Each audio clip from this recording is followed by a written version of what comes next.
How's it going, guys? Welcome to the UFC 249 preview show. Since this is our first time doing this, I think we should go around and introduce ourselves. My name's Ryan. I'm a writer for Lowkick. Jordan Ellis, I'm the site manager for Lowkick, so I just kind of handle day-to-day running of the site with people like Ryan and a few other writers, but now we're jumping into the podcast. That's it, getting some video content up. So I think we'll just go straight into the fights because the card is stacked and it'll take us a while to get through all of them. And the first one I got here is Ryan Spann versus Sam Alvey. And so this fight's really the rising star taking on the veteran nearing the end of his career. So two guys in very different stages of their career. I think Spann is very well rounded himself, and he's a much bigger guy. So I think that's going to favour him in this fight. What do you think? I'm thinking Sam Alvey, he's kind of on the end of his career now. I don't really like the jump up to light heavyweight. I don't think he's good at middleweight, and he was good, but now it's three in a row for him and he's lost. And I just think he's kind of coming to the end, and I think Spann might be the end of him for the UFC. So I am expecting him to get the finish and probably get rid of Alvey from the UFC. Yeah, well, I mean, if you look at their last fights, Spann he beat Little Nog not long ago, and Alvey he lost to Little Nog. So I don't know. I think Spann's probably beaten the better opponents, and Alvey's lost to worse guys than Spann. So just going off that, I think this is probably Ryan Spann's fight to win. Probably by knockout, like you said. I was actually a big fan of Sam Alvey as well. He's always putting on wars and he's always involved in great fights. But the last few, he's looked a bit out of his depth at light heavyweight, and Spann's only 28, so it's just one of them where it's someone on the rise and someone who's probably not at the peak anymore. Absolutely, yeah. It could be a bad night for Alvey. I think so. Well, the next fight on the card is Charles Rosa versus Bryce Mitchell. And this one is interesting to me because all the hype that Bryce Mitchell's had for himself after that twister finish last year. Was it last year? Or was it start of this year? It went long ago. Yeah, it's probably last year, though. Yeah. Well, after that, he's had a lot of traction behind his name. And I think I watched back his old fights, and so one thing I noticed is he's got good grappling, like his jiu-jitsu is good, but he goes for a lot of takedowns. He shoots for a lot of takedowns, and he ends up on the bottom. He doesn't finish his takedowns a lot. He gets scrambled and ends up on the bottom, which against someone like Charles Rosa, who's got high-level jiu-jitsu himself, I don't know how I see that playing out. You know what I mean? I don't think it's a great idea for him to be ending up on the bottom. And yeah, I think he's going to have to work the striking on the feet. That's going to be the way. Yeah. Bryce Mitchell, I'm a big fan. I think he's one of the funniest people in MMA at the minute.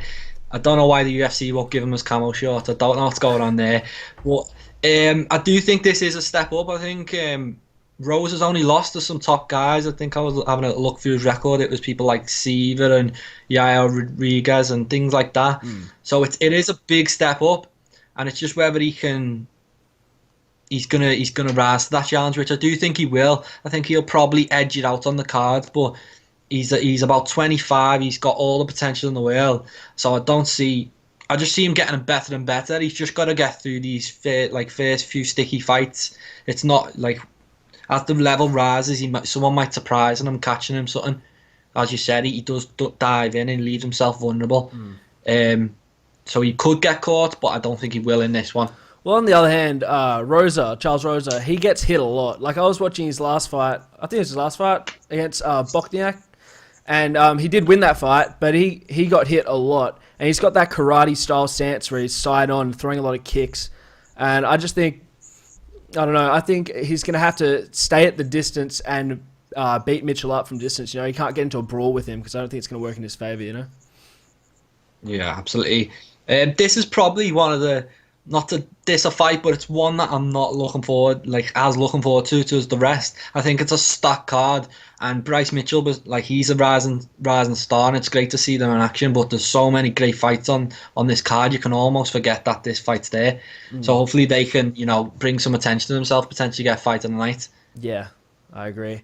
I think the last fight on the early prelims is the Vicente Luque versus Nico Price fight, which I think, in my opinion, could be fight of the night. There's a chance. There's a lot of other good fights on here, but the matchup between these two, I know we've seen it before, but both guys love a good fist fight. You know what I mean? I think it's going to be an awesome match between the two, and I think Luque's probably the better striker, But anything could happen.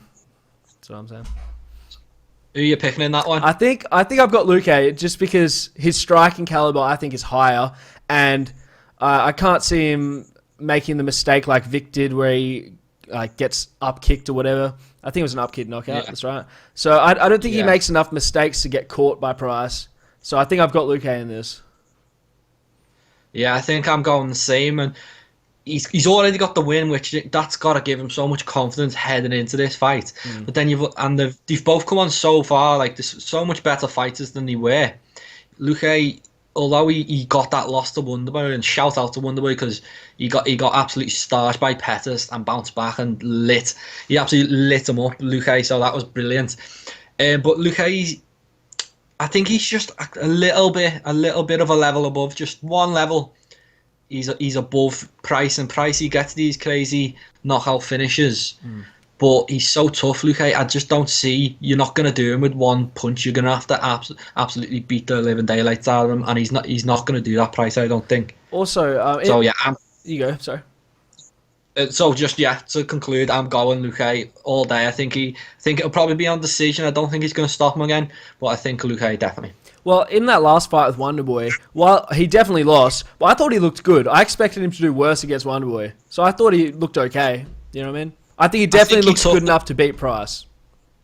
I think he took the beating really well. It was impressive. Like at the time, I had money on Wonderboy to knock him out, and I was just thinking, why won't this guy go away? Like he just wouldn't fold. So, I was waiting for that, and that didn't come. So he cost me some money that night, but I'm still backing him. I think he's got what it takes to win this one. And just to add, I think that fight could easily be on the main card, towards the top of the main card. I think it's a great fight, and I can't wait to see it. A lot of these fights are like that. Like the next one after that, I think the first fight on the prelims, if I'm right.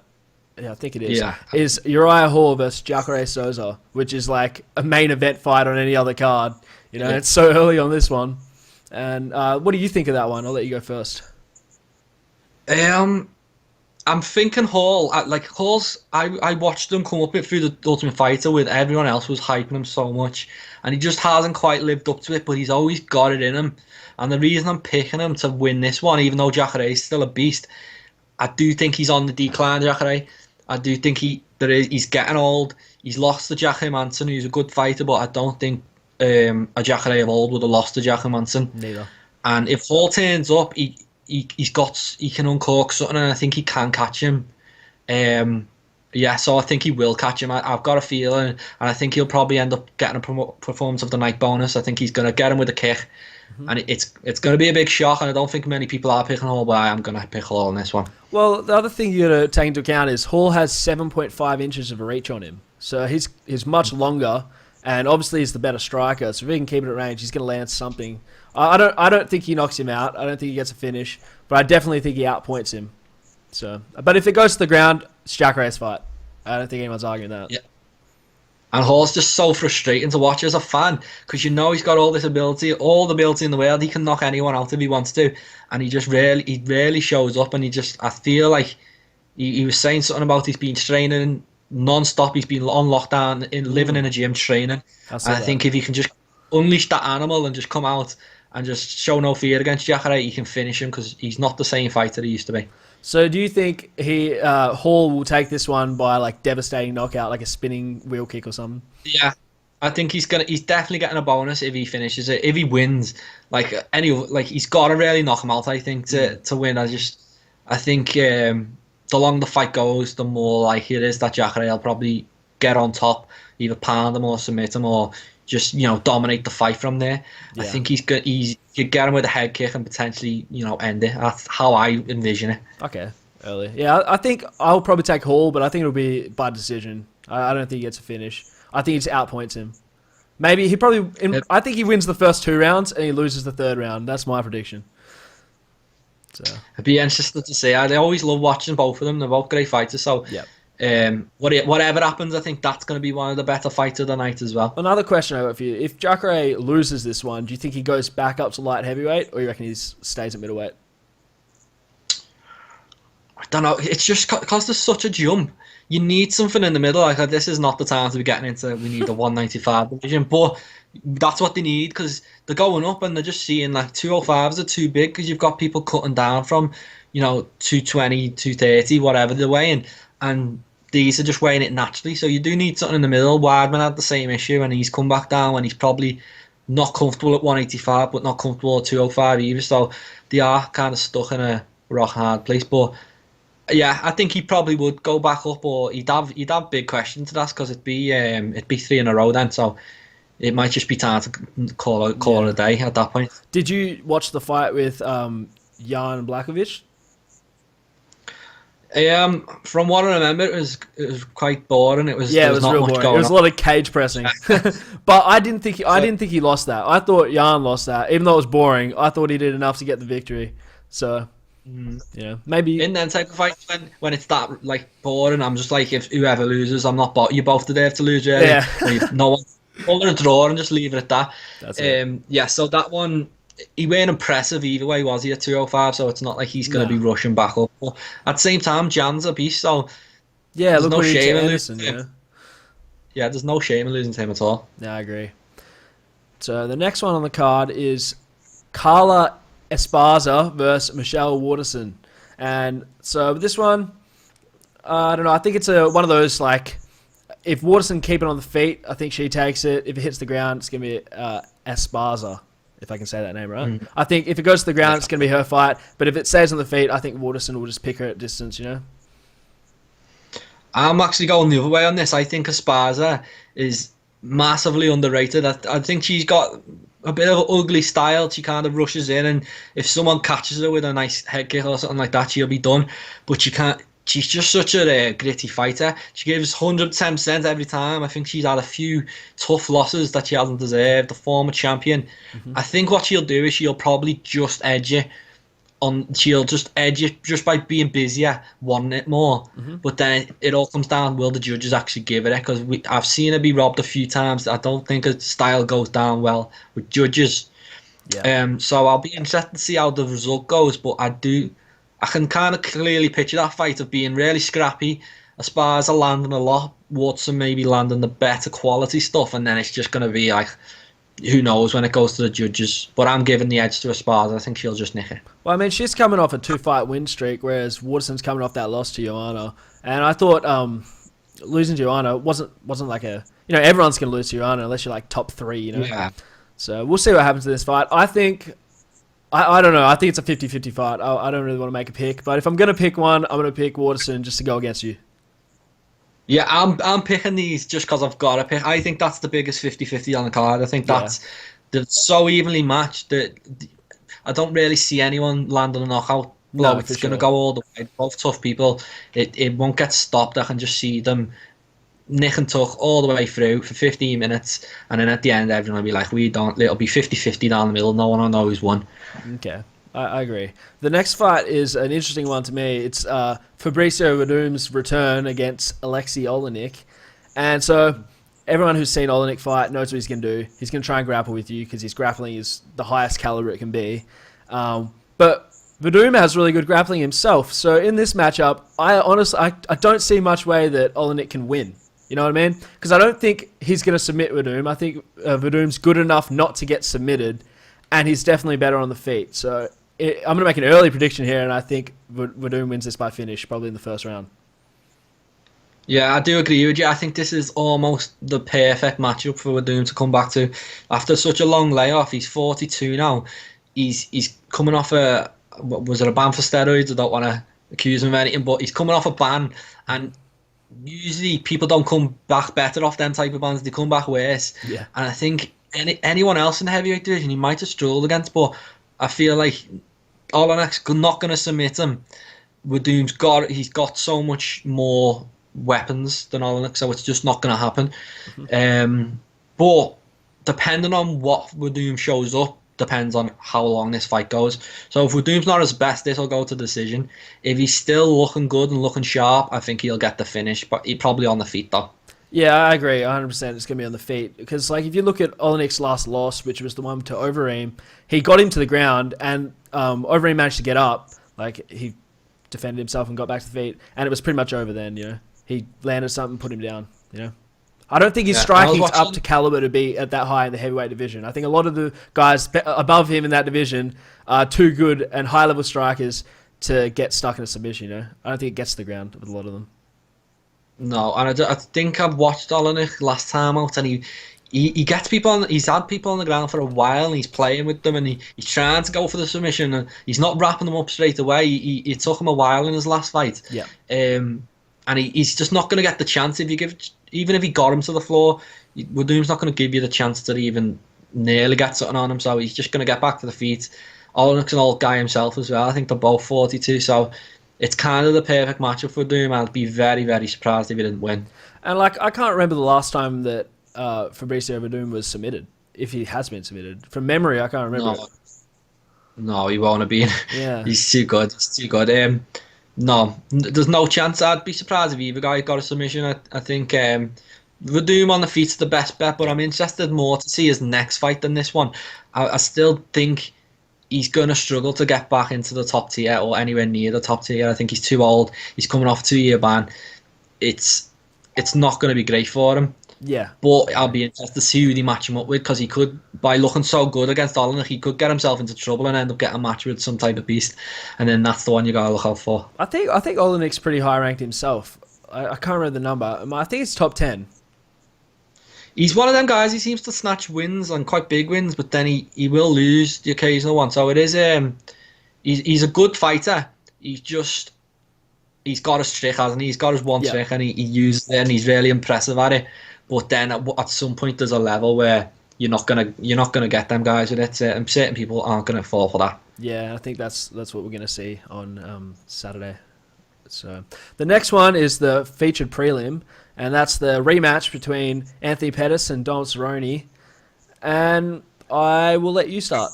See what you have to say, Percy. This is the actual one where I struggle making a pick for this one, just because I think it's a 50-50 now. I just think in the primes, Anthony Pettis was an absolute beast, and I was a big fan of Pettis in his prime, and I would have picked him 100 times out of 100 to beat Cerrone. But now they kind of, if you'd have to ask me who's the better fighter right now, I think it's Cerrone. I think he's closer to his prime. He's lost 3 in a row, but he's lost to Ferguson, Gaethje, and who's the other one? Who did he lose to? I wouldn't be able to tell you. It was another top guy anyway. And he's lost to Ferguson, Gaethje, and McGregor, obviously. And then, so that's just 3 absolute world beaters that he probably wouldn't have beat on his best day. So I think he's quite close. Whereas Pettis, he seems to have about a round worth of war in him right now, and then he can't seem to make it past that. So unless Pettis catches him early, which I think he can, I think he could catch him with a kick again, and he could hurt Donald early, and he does tend to go early, Donald. Yep. But I think he'll be able to take it this time. I think he'll look good, and I think he'll stop Pettis in round 2 or 3. But it's a really tough one because they are so evenly matched. Even though neither of them are at the top of the game, they're still really, really well matched. And and again, that fight could headline any other card. It's a brilliant fight. It's just this card's so stacked, so we are lucky. Yeah, well, I mean, the other thing that I don't think you touched on was, I'm pretty sure this is at welterweight, right? It's 170 this fight. Yeah, I think it is. I think it is. I don't think either of them can be bothered cutting anymore, can't they? I think they just think, we'll stop cutting weight and just jump in. Well, I think being at 170, it probably favours Pettis more. Like, I don't know about carrying more power. I mean, he did knock out Wonderboy, but I think, I don't know. I think if he lands another one of his body kicks, it's going to end up the same way as the first fight. I think that's what's going to happen. I think he's going to go to the body, he's going to hurt Cowboy, and Cowboy's going to... I don't want to say quit, but I think he's going to fade, and then it'll be over. Yeah, he doesn't quit, Cowboy. I think it's harsh when people have been saying that this week because he's saying he didn't fancy it. I think he just tends to fold a little bit. Like, he's very obvious when he's hurt. He bends into it. You can just tell he's clearly hurt, and then that just gives people motivation to go and try and finish him. That's the way to win for Pettis. I think he's got to bang him to the body early. He's got to hurt him, and he's got to jump on him. As soon as this fight starts to stretch out, Pettis is in trouble because he just doesn't seem to have not the grit or just maybe even the gas tank anymore to go all the way. But then you think he's on the slide, and then he goes and knocks out Wonderboy. So it's just, you never know with these type of fighters. He might still have it, and he might show it on Saturday. That's It'll be a great fight. Do you think this fight would the result would end up different if it was at 155? Do you reckon that would favour either fighter more? I think the cut would probably hurt both of them. I think Pettis probably would be. I don't think he likes the cut. I think he'd probably be worse for it. But then again, you've got Cerrone, and with that cut, you do see people more vulnerable to the body shot. So it doesn't help. I think welterweight's the perfect. I think they'll both be more durable. They can take a bit more, and you can put on a better show at welterweight. I think at lightweight it'd be over quite quick. Okay, so final predictions for that one. I've got Pettis. What do you got? I think Cerrone will probably stop him in the late, maybe rounds 2 or 3. Okay. I think it'll be a war for a little bit, and then Cerrone will turn it on, and he'll up the pace, and Pettis will go. Sweet. So moving on to the main card. The first fight on the main card is probably the only fight on here that I can see that wouldn't be a main event on any other card. Yeah, that's the Greg Hardy versus Yorgan De Castro fight. And heavyweight, two big heavyweights with knockout power. It's like pretty obvious how this one's going to go. Well, two ways it could go. One of them could get knocked out, or it could go the distance and be boring. But I see one of them getting knocked out, and I think it's going to be Yorgan De Castro. I think Hardy's a bit bigger. I think he's longer, and I think he's as much criticism as he gets. I think he's smarter. Like his striking and his his fight awareness is much better than people give him credit for. You know. Yeah, he's a good fighter, taking away all the other stuff, because obviously I'm from the UK, you're from Australia, so we're not overly familiar with NFL, or I'm not anyway.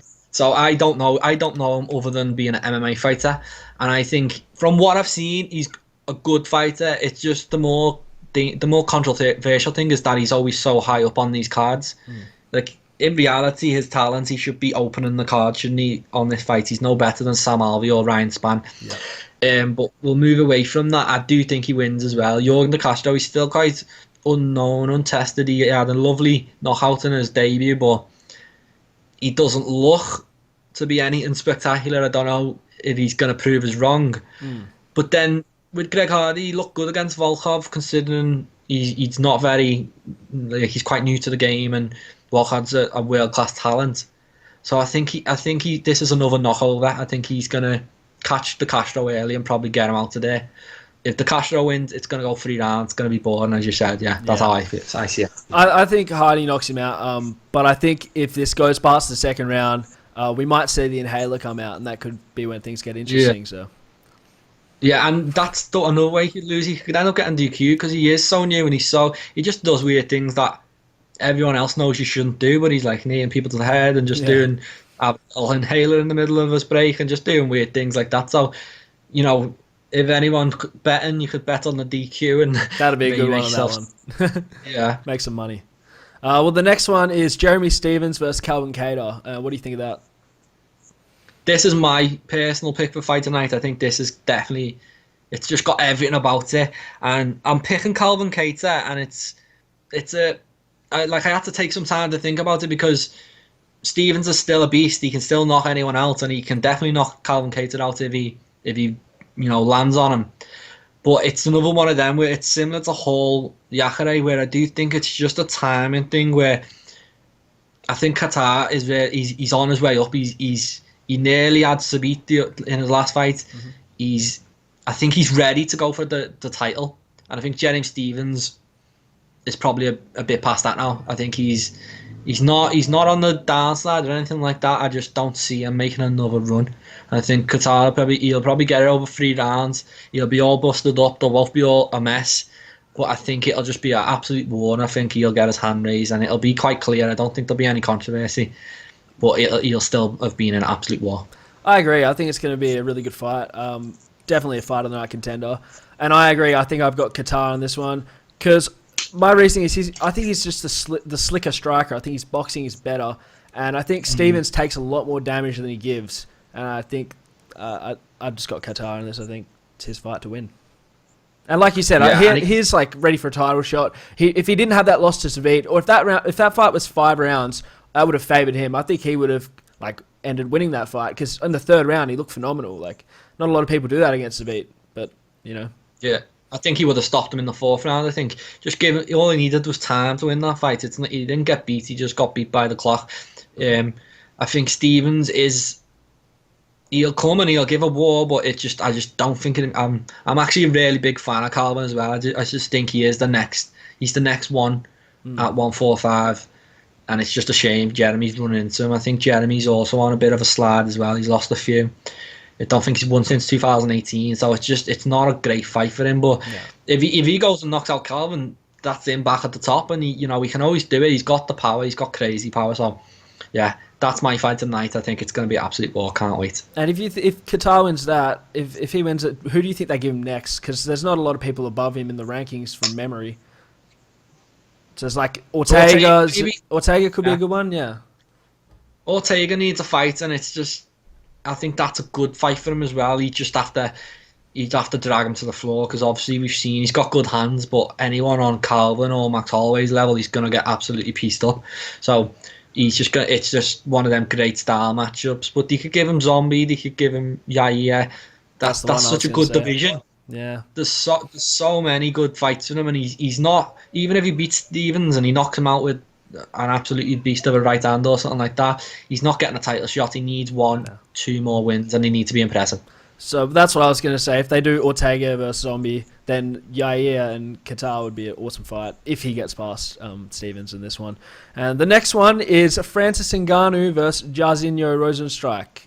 And this is another interesting one. Well, this is another one of those two heavyweights with knockout power that could really knock... Either one of them could knock the other one out if they land flush.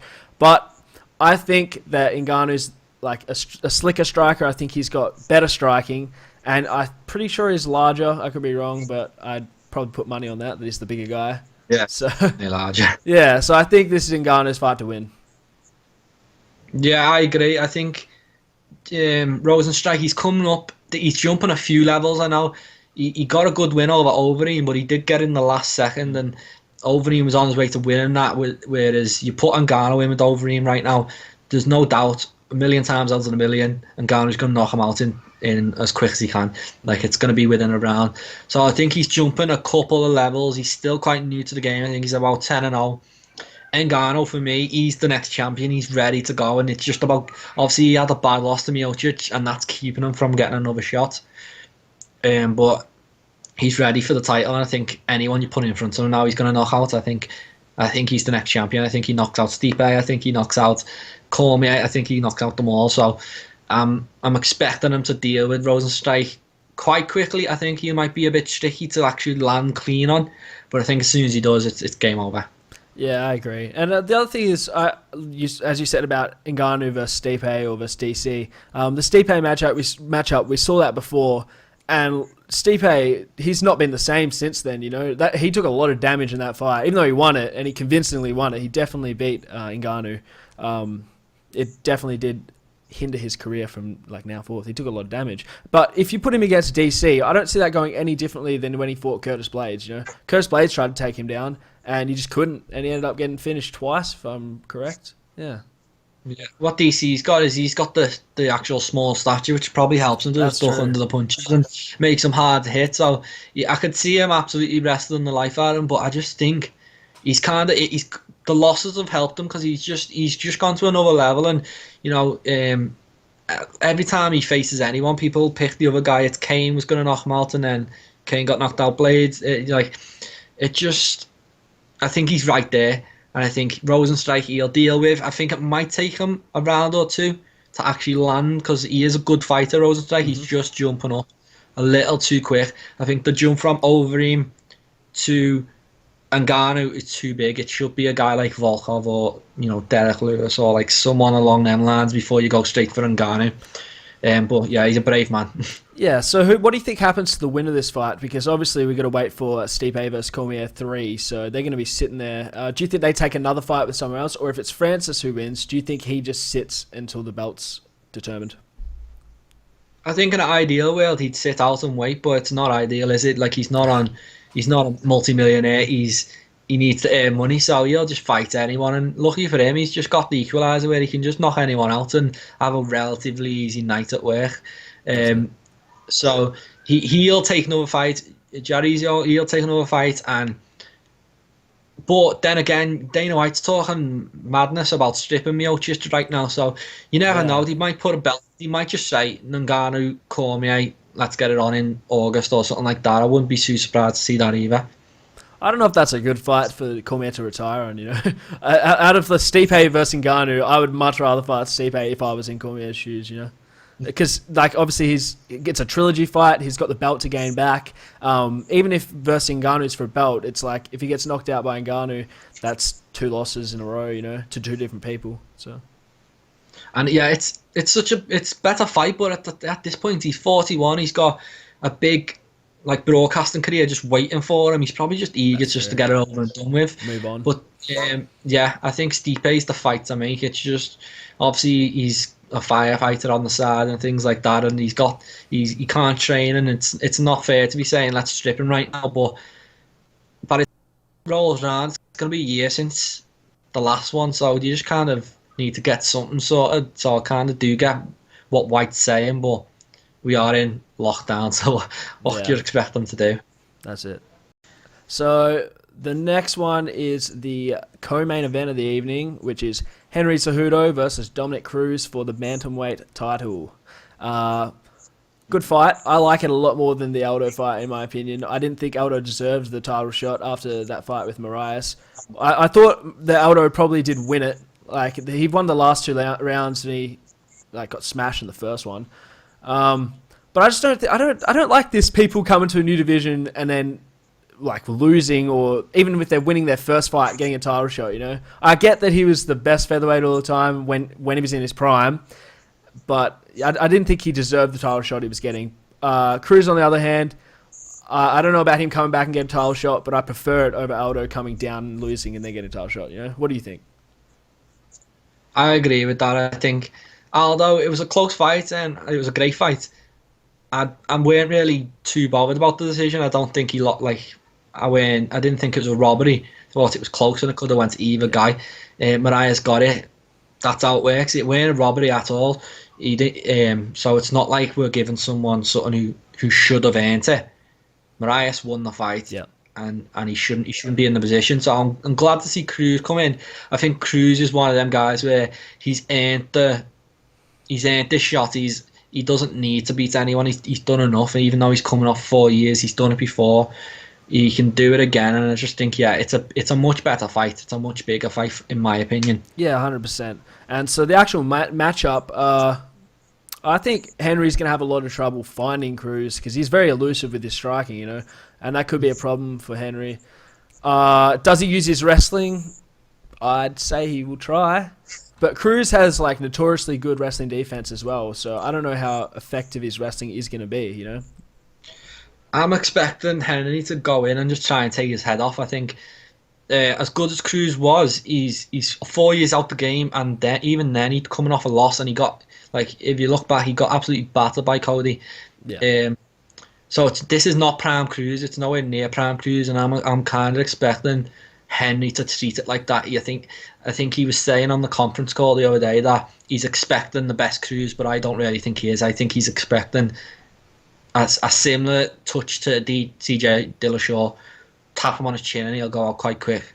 I think he will, and I think that's what's going to happen. I think he is going to bulldoze him, it's sad to say because Cruz is an absolute beast. He's just, the injuries have absolutely done him over. So if he manages to pull this off, he's one of the best fighters of all time, period. If he manages to do this twice, he's done it now. He come back and beat TJ, and then he's going to come back and beat Henry.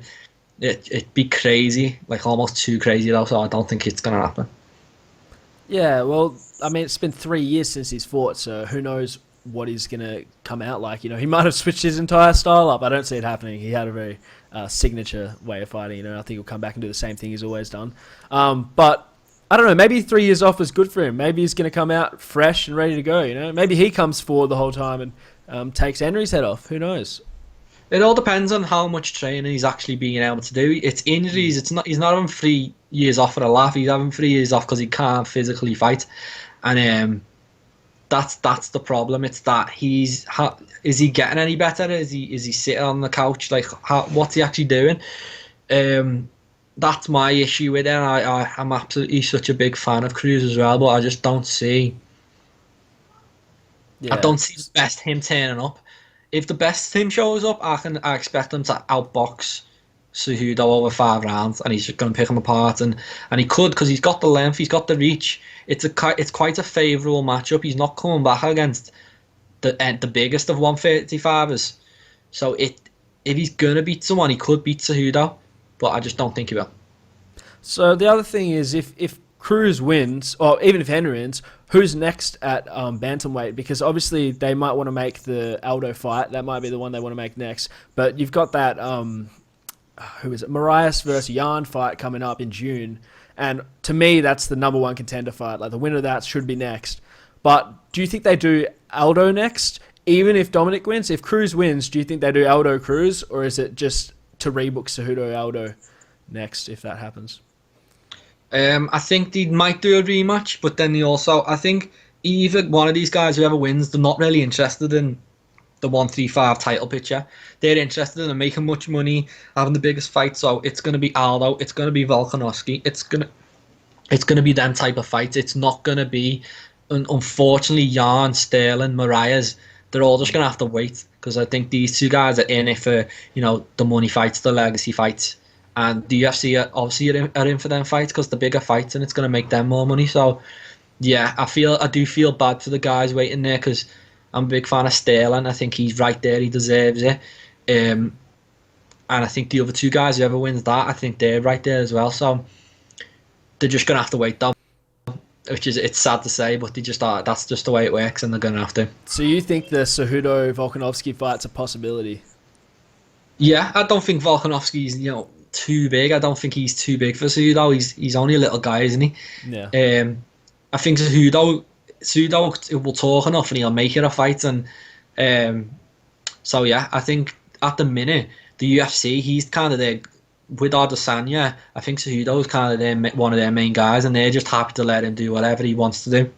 And he's got no interest in fighting Sterling or Jan, because they don't make him any money, and he's ready to. You're probably only going to get another 2 years of him, and then he's going to be gone. So he just needs to cash in. So you can't hate him for it. If the UFC are going to let him, he's going to cash in. But unfortunately, people are just going to be left by the wayside. Yeah, well, the other thing to consider is probably, I think, less than a year now, or maybe a year.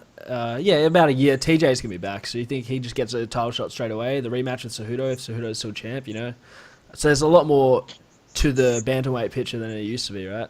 All these, like, all-time greats from other divisions coming down, or coming back, like Faber came back and obviously didn't go his way in his last one. So there's a lot more pieces to the puzzle than just the rankings, right? Well, you'd like to think TJ would have to work his way back up, because he got done for such blatant cheating. But the way the UFC are, if it makes money, it makes sense, and as soon as his band's up, Cejudo's going to jump on him and be like, let's make the fight, and UFC aren't going to turn down all that money. So yeah, I'd imagine it'd be something like Aldo, maybe Volkanovski, then TJ Dillashaw, which I'd love to see all of them anyway. So yeah, I'm happy. Well, my prediction for this one, I think Cejudo gets it done, but I don't think he gets a finish. I think it's probably a decision win. Yeah, I think Cejudo's going to do him, and I think he's going to get him quite early. I'm picturing similar vibes to what he did to TJ Dillashaw, just catching him and jumping on him. I don't think he's going to stand at range. I think he's just going to go in and try and take his head off. And I think the best Cruz beats the best Cejudo, but I don't expect the best Cruz to show up, unfortunately.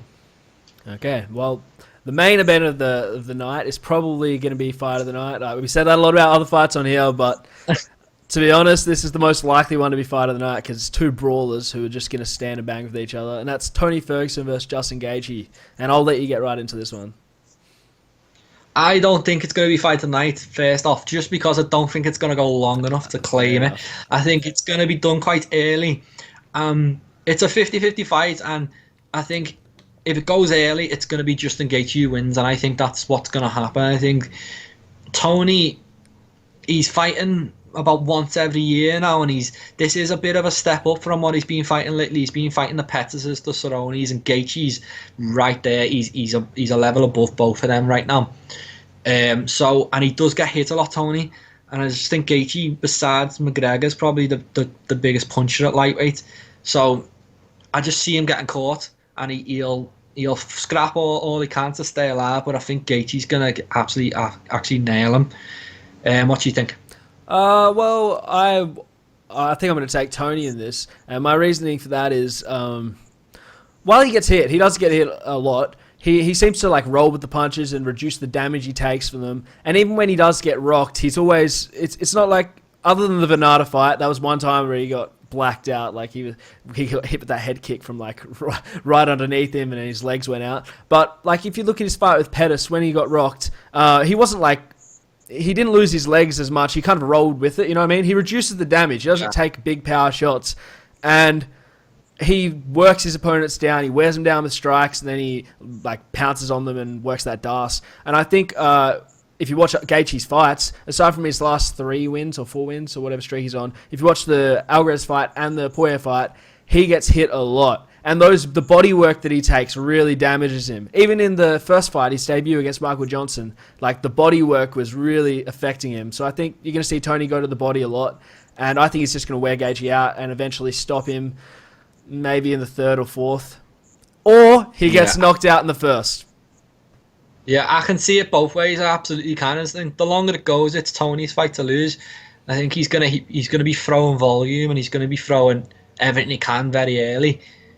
I just see Gaethje getting him. But if he doesn't get him within 2 rounds, I'd put my life on Tony winning. It's just he can take so much damage, Gaethje, to land the punch, and I think he might land the punch. But as you were saying, Tony, when he gets hit, he does tend to go over anyway, but he's not necessarily hurt. So it'll be about being careful as well, of like when you're jumping in on him, don't be jumping into his guard, because he can just tie something up on you. And the longer it goes, I do favour Tony. I just don't think it's going to go that long. I think Gaethje's going to try and take his head off, and I think he'll succeed. Well, I mean, Tony's been in camp for Khabib for however long, months. So you got to think he's worked a lot of his grappling, and we've seen him in the past do those Imanari rolls for a leg and stuff. You know, like he obviously likes his grappling. I don't think this goes to the ground unless Gaethje gets damaged and Tony can get a hold of him, take him down. But I think if Gaethje knocks him to the ground, I can't see him like following up and trying ground and pound or anything. I don't think he's going to put himself in that kind of danger. Just let him back up. You know what I mean? Yeah, so I think he'd be silly too, but he might think he's actually hurt and jump in, and then he's just going to end up getting tied up, and it could be a bad night. But I can see this fight going a million different ways. It's just the one that stands out in my mind is Gaethje knocking him out. I do think he's right. He's better than he was when he lost to Poirier and he lost to Alvarez. I think he's a better fighter. I think Tony is, he's another guy like Cruz who's been so inflicted by injuries. There's a potential that he could end up leaving the UFC and never actually be a proper champion, which is just a 12-win streak, the best in lightweight history, and he's not going to actually be a champion. It's crazy. So I actually do hope he wins, because I want to see that Khabib fight. Just the niggling feeling in my head is that Gaethje's going to get him, but this is anyone's fight. It's honestly, you could flip a coin on this one. Who do you think has the better chance of beating Khabib out of the two of them? Tony. Yeah. I think Tony's just so relentless. He's just not gonna stop. He's gonna, as soon as Khabib gets on the floor, he's gonna be nailing him with elbows. He's gonna be attacking everything.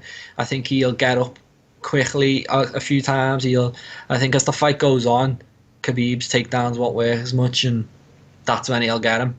I think Gaethje, although everyone says he's an amazing wrestler, he doesn't use it, and he hasn't used it. So I think when it comes to wrestling again, he's just gonna be a bit shell shocked by the levels Khabib's bringing, and he'll struggle to contain it. And I expect it to go a similar way to what happened with Poirier and what happened with McGregor. He just submits him eventually.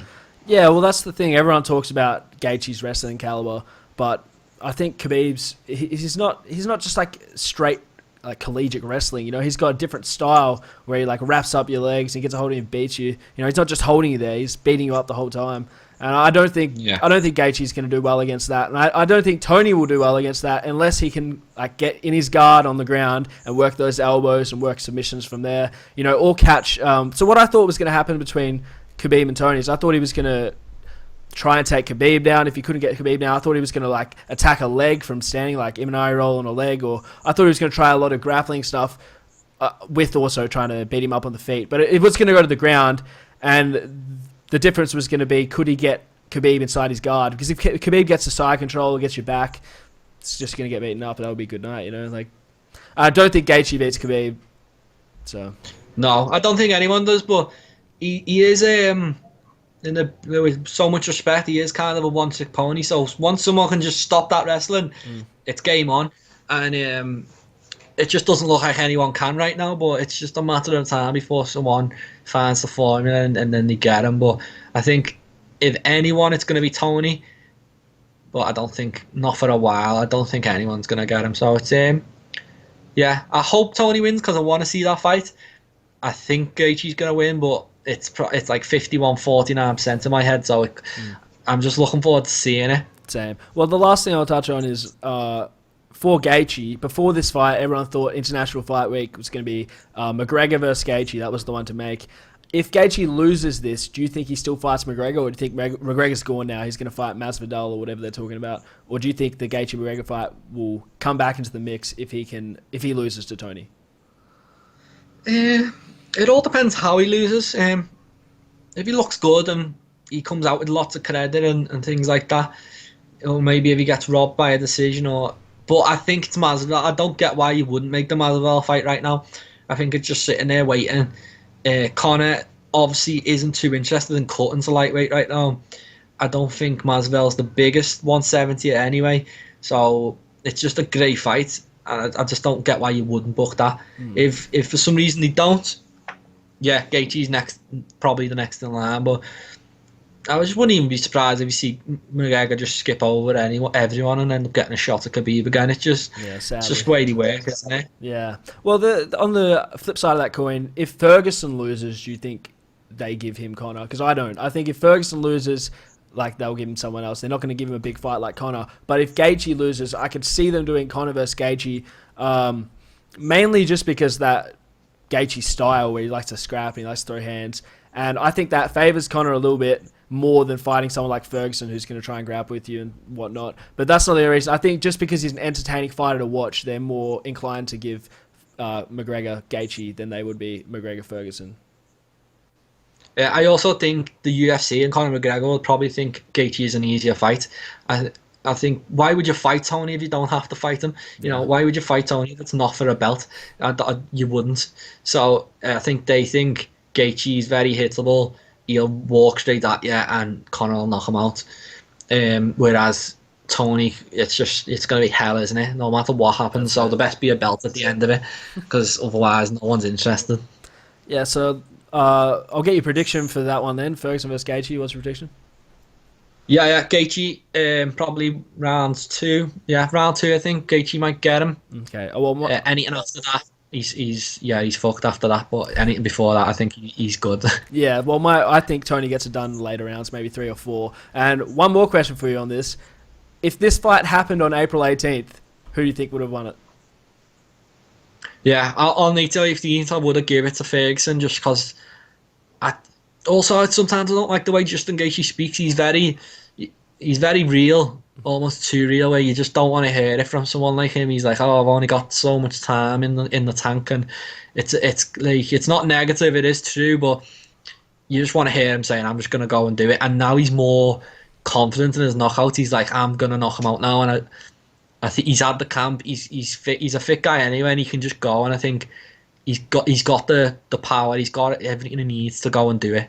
But April 18th, I would have given it to Ferguson just because I didn't really like the way Gaethje was speaking. He sounded like he didn't really want to fight, but he was taking it because he had to. Well, now he sounds like he wants to go and knock him out. That was a lot like the lead up to the McGregor and Cowboy fight, because Cowboy was talking a lot about how I don't know, it's a big fight for him. He was never making a prediction of what he was going to do to McGregor. Even at the press conference the day before, 2 days before, he was so respectful of McGregor. Almost had too much respect for him for a guy who's going to go out there and fight. And I thought the same thing about Gaethje going on April 18th when he hadn't really made a prediction. Well, he said he's got 18 minutes to win or whatever he said. But he didn't sound confident, and I don't like that. I prefer when a fighter is confident of what they're going to go out there and do. Yeah. And like you said, so I think he has definitely got more of a chance now that he's had 5 weeks instead of 2, but I still think Tony takes it. Yeah, the thing with Tony, it's not he's not dipping or anything like that, but he is 36. He's had all these injuries. He's not been fighting the top guys, and it's just that's where I'm like, I'm not. Yeah. And he did have a good fight with Pettis. He gave him a good fight. The Cerrone one stopped on the eye because it blew up, so it went. They weren't exactly clean wins, clean knockout wins. Whereas Gaethje's been sparking people, and there's no doubt about what he's been doing. Whereas Tony's been getting into like scraps and just cutting people up, and so I just think Gaethje's work at the minute's cleaner, and that's why I think he's going to win. Okay, but really, yeah, it's anyone's. Yeah, 100%. I agree. Anything else you wanted to touch on the card? Not particularly. It's obviously you've got all this coronavirus stuff going on, but I think it's just a side note now, isn't it? I just think this card probably the biggest card ever, just because this card I'd be super psyched for this card, whether it was I'd just have UFC 246 last week. It's just the fact that there's been a couple of months and we're just all so geared up for it. I'm just praying to the MMA gods that he just let us have this one and we can just crack on with watching some fights again, because it's been so long. Yeah, and they're giving us this one, and then next week we've got 2 coming up, so it's not like they understand that we haven't had many, so they're giving us a bunch of them in a row, which is awesome, more content.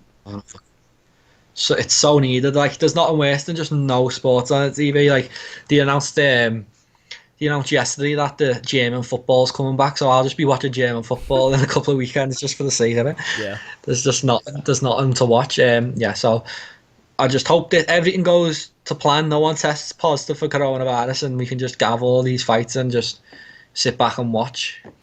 Yeah, let's hope that goes ahead. Well, thanks for watching, guys. Make sure to like and comment and subscribe and all that good stuff, and we'll speak to you next time.